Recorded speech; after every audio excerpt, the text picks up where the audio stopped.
La parabole de l'aqueduc. Il y a très longtemps, dans un joli petit village, tout au bord d'une superbe vallée, vivaient deux amis, Pablo et Bruno. Tous deux étaient encore jeunes et rêvaient d'une vie bien meilleure. Ils s'entretenaient souvent de leur rêve d'être ensemble ceux qui auraient la plus grande réussite dans leur petit village.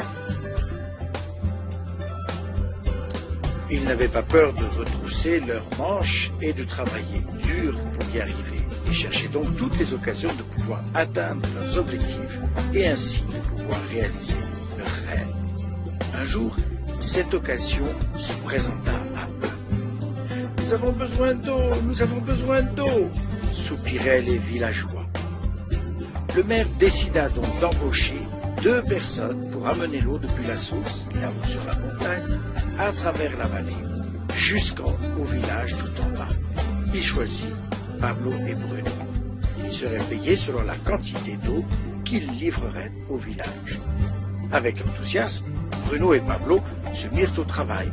Chaque jour ainsi, du matin au soir, ils montaient et redescendaient avec des seaux depuis la source.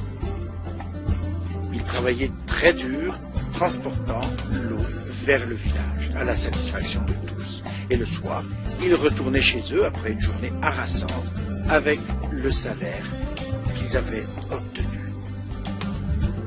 Bruno était très content de son travail et de l'argent qu'il gagnait.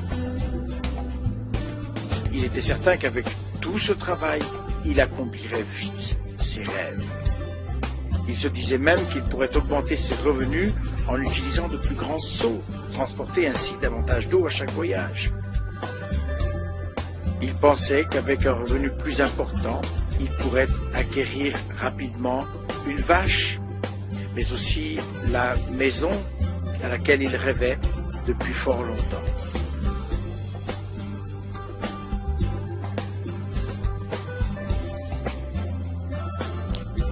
De son côté, Pablo, peut-être parce qu'il était plus menu, n'était pas satisfait. À la fin de la journée, son dos et ses mains lui faisaient mal. Il était très fatigué, anéanti. Il se mit donc à réfléchir à un moyen de gagner plus autrement. Un jour, une idée lui vint. Il imagina construire un aqueduc pour amener l'eau de la source jusqu'au village. Avec cet aqueduc, il pourrait amener énormément d'eau au village sans ces interminables va-et-vient depuis la source. Il devint vite très excité au sujet de son idée et commença à élaborer des plans à ce sujet. Pablo, bien sûr, partagea son idée avec son cher ami Bruno et lui proposa de se joindre à lui pour travailler à la réalisation et la construction de cet aqueduc. Mais Bruno pensa tout simplement que c'était une idée folle. Tout ce à quoi Bruno pouvait penser était ce qu'il pouvait acheter avec ce qu'il avait gagné le jour même, et comment y arriver plus vite. Il pensait que cette construction, justement, le ralentirait et lui empêcherait de réaliser son rêve. Alors il décida plutôt de se procurer de plus grands seaux encore. Et il fit encore plus d'allers-retours pour aller chercher cette eau. Il gagnerait forcément davantage d'argent ainsi. Pablo, lui, décida de construire tout seul son aqueduc. Oh, il savait que ce ne serait pas facile à faire et que cela lui prendrait du temps d'achever tout cet ouvrage. Il savait que cela pourrait prendre des années pour le terminer, mais il fixa son esprit sur son but. Il travaillait chaque jour tout en transportant de l'eau comme auparavant, mais dans ses week-ends et ses temps de loisirs, il travaillait dur à creuser le sol, souvent rocailleux, et à construire son aqueduc. Le premier mois, son travail ne se voyait pas beaucoup, et Bruno et les villageois qui le voyaient riaient et se moquaient de lui. Ils l'avaient surnommé Pablo, l'homme aqueduc. Mais rien n'y faisait, Pablo continuait. Pendant ce temps, le revenu de Bruno doubla. Il avait déjà acheté une vache et une maison plus grande. Il pouvait maintenant passer du temps au café après le travail pour pouvoir profiter de ses revenus durement acquis avec l'eau qu'il avait livrée au village. Mais ce dont Bruno ne se rendait pas compte, c'est que son corps commençait à bien se fatiguer de porter des seaux aussi lourds chaque jour.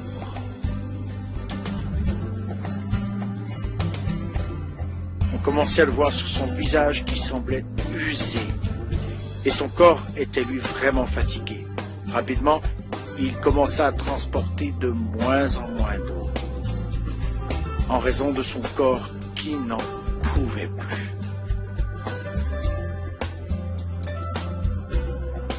Pablo, au contraire, mois après mois, travaillait. Bientôt une année passa, puis une seconde année.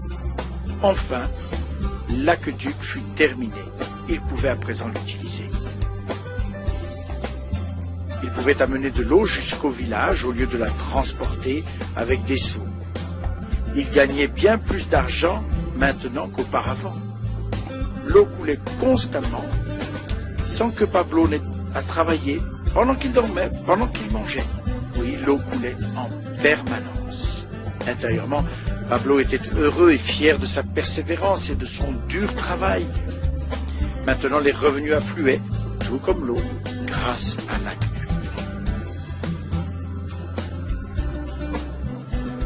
L'histoire de Bruno et Pablo est une réflexion sur la vie. Presque tout le monde fait un travail un peu comme celui de Bruno pour gagner de l'argent. Bruno, de son côté, utilisait des seaux et faisait des allers-retours en transportant ses seaux pleins d'eau de la source jusqu'au village. Pour augmenter ses revenus, il augmentait la fréquence des livraisons ou utilisait des seaux plus grands. Car c'est normal de croire qu'en travaillant plus, on va gagner plus. En faisant par exemple des heures supplémentaires ou en prenant un deuxième emploi. Nous augmentons aussi le volume de nos seaux en acceptant des postes à responsabilité, mieux payés, mais ce qui sous-entend souvent plus de temps au travail.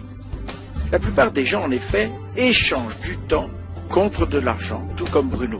Pourtant, nous savons tous que nous n'avons que 24 heures par jour et qu'il n'est absolument pas possible de toutes les utiliser au travail. Et cela devient difficile quand on ne peut plus échanger ses heures contre de l'argent, parce qu'avec l'âge qui avance, parce qu'avec la santé qui se détériore, etc., c'est notre revenu qui stagne ou qui diminue. Revoyons maintenant le raisonnement de Pablo. Très sagement, Pablo n'a pas échangé tout son temps contre un revenu limité. Bien au contraire, il en utilisa une partie pour construire son aqueduc. Il savait que cela lui amènerait un revenu récurrent dès que l'eau y coulerait. Un revenu continu, justifiant totalement le temps qu'il y avait consacré chaque jour, chaque semaine, chaque mois et chaque année. Il savait qu'un jour, peut-être à cause de l'âge ou de la santé, justement, il ne serait plus en mesure de percevoir de l'argent contre son temps. Il savait qu'en partant de son idée, il pourrait faire quelque chose qui marcherait vraiment, que la seule chose à faire était d'atteindre sa réalisation. Ainsi, quand l'aqueduc fut terminé, Pablo n'eut plus qu'à veiller à ce qu'il y ait toujours de l'eau dans le circuit pour s'assurer un revenu récurrent. Pablo démontrait ainsi qu'on n'a pas nécessairement besoin d'échanger son temps contre de l'argent, mais qu'il existe une bien meilleure manière d'en gagner comme celle-ci. Et pour vous, qu'en est-il? Êtes-vous encore comme Bruno, échangeant votre temps contre de l'argent?